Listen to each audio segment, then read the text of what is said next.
Hello everyone and welcome back to my Bold and Beautiful 29 YouTube channel. I hope you guys are having a wonderful day. Before we start, please hit the subscribe button and give this video a thumbs up. Steffi felt triumphant. She was sure that she'd get her new part as president of Forrester Creations. Meanwhile, Carter milled over this decision with Brooke and Hope. He wanted to get their input since he values their opinion. But he goes against Hope's wishes. The cracks are beginning to form on their whirlwind love. Brooke was fluently wisecracked by Steffi's unforeseen agreeableness. She believed that Steffi gave the situation an alternate study and wanted to work with the Forresters. Brooke understood how it could look for none of the Forresters to be included on the board. Like the Forresters, she doesn't agree with Carter's attempt to steal the company. Hope had different studies. She wondered what Steffi had up her sleeve. Hope couldn't trust Steffi to make the right business opinions after she nixed Carter's ideas and laughed at Brooke's bedroom line.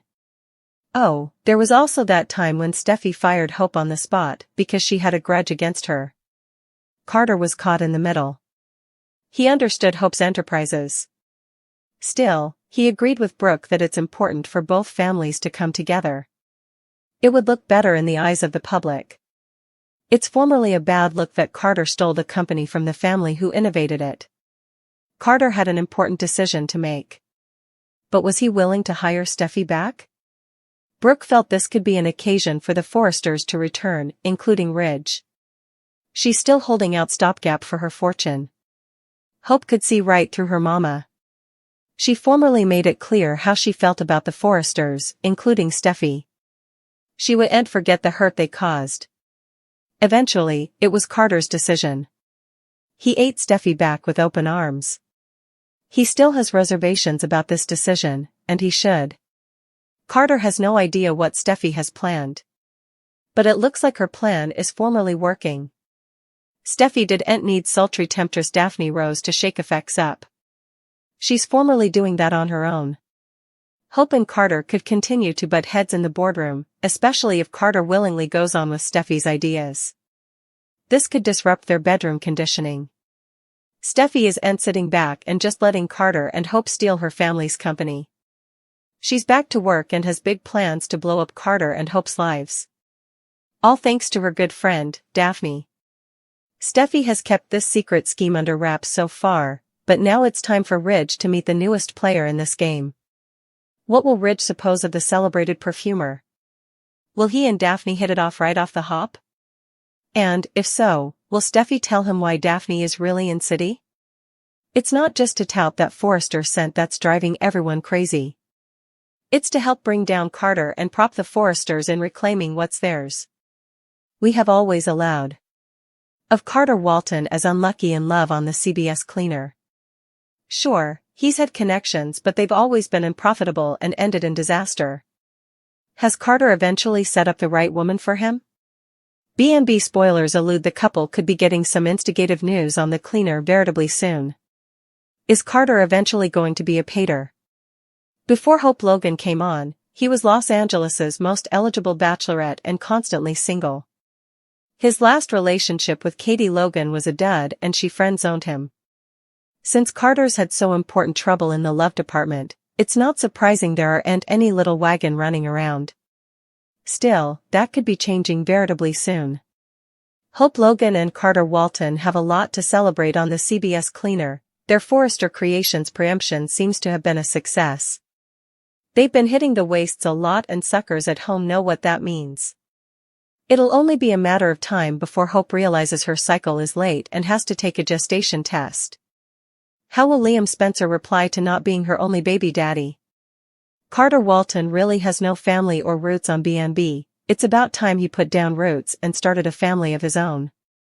Considering how important time the couple has been spending in the bedroom, he might want to start setting up a nursery. There's still a large number of observers at home that suppose Hope Logan is playing Carter and using him. However, she may have played her part a little too well and will be shopping for motherliness clothes soon, if that's the case. Do you suppose Hope Logan will learn she's pregnant with Carter's baby soon? Are you agitated to get to see Carter be a pater? And eventually have a family of his own? Brooke Logan will be at a loss and not sure of her coming move. As the new CEO of Forrester Creations, she has a lot on her plate and doesn't have time to dwell over her breakup. She had anticipated handing the company over to Ridge Forrester, and now she's wedged with it. Will she call in the other Forrester family for help? When Brooke Logan took the position from Hope Logan and Carter Walton, she had no intention of actually having to do the job. She allowed. She'd surprise Ridge with the news, and they would use her power to get the company back. Rather, Ridge was in bed with Taylor Hayes, and her plan went amiss from there. According to B&B spoilers, Ridge will tell Brooke to enjoy her new job and kick Jules. Brooke could go to Eric Forrester with her dilemma, but he's still enough worried with her son. Rumors allude she'll call in help from another member of the Forrester family, and Ridge will be mealy when he finds out who. Will Brooke call his family Thorne Forrester back to Los Angeles to help her? Thorne Forrester visited last time when his father was on his deathbed, and he wasn't happy with Ridge taking over Forrester Creations. Thorne and Brooke both have a common thing, getting Forrester Creations back into the right hands. We also see and forget Brooke and Thorne's wild love history. Brooke Logan will be on the answer and in need of a shoulder to cry on after Ridge Forrester and Taylor Hayes make their reunion functionary. Will sparks fly between Brooke and Thorne when he returns to help her? Luna Nozawa returned to the screen with an odd twist. Bill Spencer used his power and position in Los Angeles, California, to transfer Luna's judgment to his home.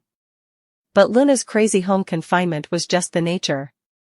The bigger stunner, and one that seasoned cleaner sucker suspected about months agone. Is that Lee Finnegan shouts the evident verity at her family.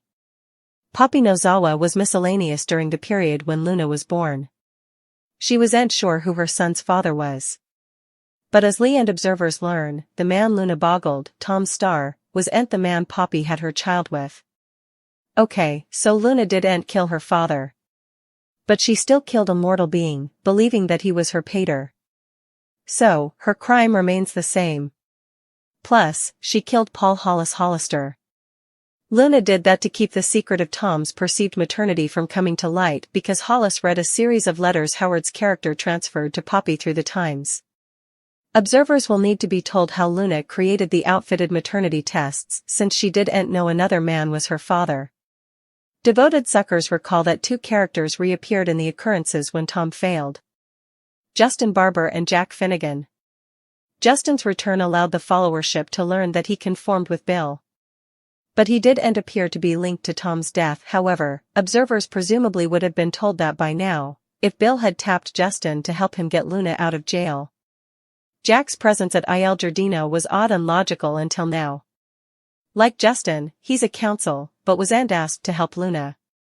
Still, if he proves to be her father, his life will drastically change, and John Finnegan will realize that his kinsman is his family. It's fair to assume that King's character may use his legal moxie to help his son beat her rap or get her down from Bill's home. Bill has a good heart underneath his Bone Bill persona. He snappily came to watch about Luna and has clicked with her because of what he thinks was an analogous nonage experience. Diamant's character will be stunned by the paternal revelation. However, that development will also give Luna a more favored father than Tom, if it proves true. That new element could mean that her passions shift and she accepts Jack as her pater. With Bill's passions also Bones. That will need to be considered.